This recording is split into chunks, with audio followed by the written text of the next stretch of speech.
Hello, Hannah. Hi, Jess. How are you? I'm doing good. Thank you for joining me today. How are you? I'm good. Thanks for having me. Wonderful. Where are you calling from today? I'm in LA right now, Really? I'm in Las California. Vegas, so we're neighbors.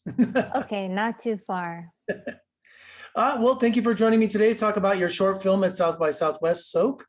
And I enjoyed it very much. It was very interesting. Thank you. Um, the premise is it's about, is it Yenso? Is that how you say Yeonsu? Yeah, Yenso? She's trying to convince her mother to return home, but she has some harsh reality to face about her family, doesn't she? she does. Yes. And was this something that's did you draw upon personally, or someone you knew, or what? Tell me about the origin of the film. It's not from one specific source or a story that happened to someone, but a combination of stories that I read and heard about through research.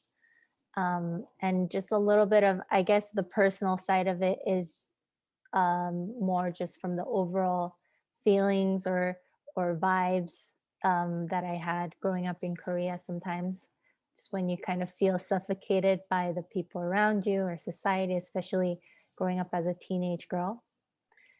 And with her family being her way of life being upheaved like that, she's being rejected. She was going through her phone, the family photos, the horrible texts from her father. I mean, she's just the pressure she was facing. It seemed like she had nowhere to turn to. Yeah, I think I really wanted to create that feeling of being stuck and feeling like there's no right answer or no right choice that could be made from her point of view. So I'm glad it came across. Yeah, because the anger that the father was feeling was being taken out on her, while the mother seemed like she was in a sense of relief, finding someone new, and then she was just caught in the middle. I just felt so Yeah. bad for her. I think, yeah, I hope that to an extent you can also empathize with the mother. Um, but it is a harsh situation. And I think the characters end up having to sort of each fend for their own self.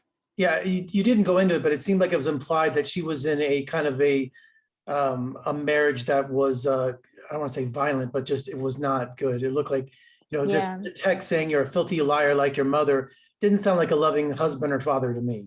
definitely. I would say she's in a form of an abusive relationship.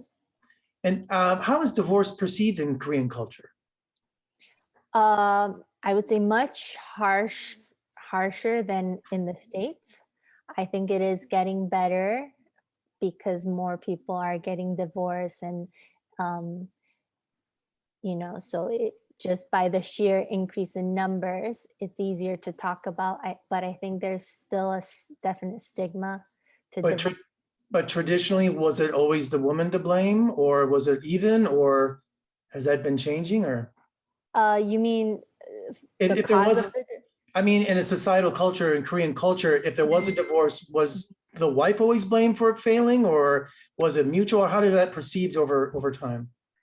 I don't know that the woman was always to blame, but I do think definitely it would be harder for a woman to remarry or kind of have a social life after a divorce than compared to the man. I think it's much more common and easier for a man to get remarried or start a new family. And tell me about finding your lead, about casting Inso, because she really had that balance of sadness, and I mean, she just had a lot of expression in her face. Yeah, so I was just really lucky to get Toon. She plays Yeonsu as our actor because she was one of the first people who submitted to audition, and I just had a feeling from the get-go before I met her.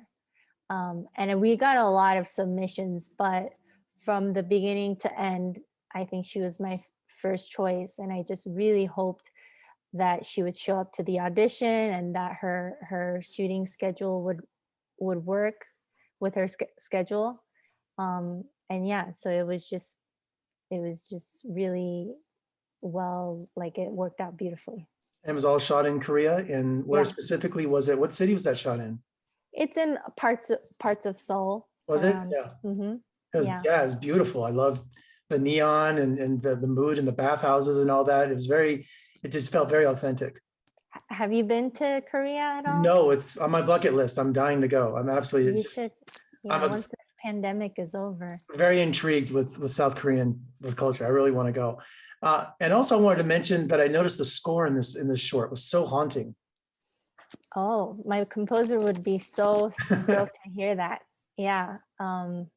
Yeah, Jesper Ankerfeld, he's a Danish guy that I've worked with a few times. He's amazing. And I find working with him so easy and fun. And you know, this we had to do post through the pandemic. So we were kind of both going through some rough patches just mentally, but I think we still managed to come out with something really beautiful. Well, thank you so much, Hannah, for joining me today to discuss Soak at South by Southwest. Enjoy the rest of the festival. I wish you all the luck. And you're right next door in LA, so come visit us in Las Vegas soon and I'll come to LA. I will do that. Go to some of the casinos when they're And I'll go to Disneyland. okay. Thanks so much, Jeffrey. Thank you, Hannah. Take care. Bye.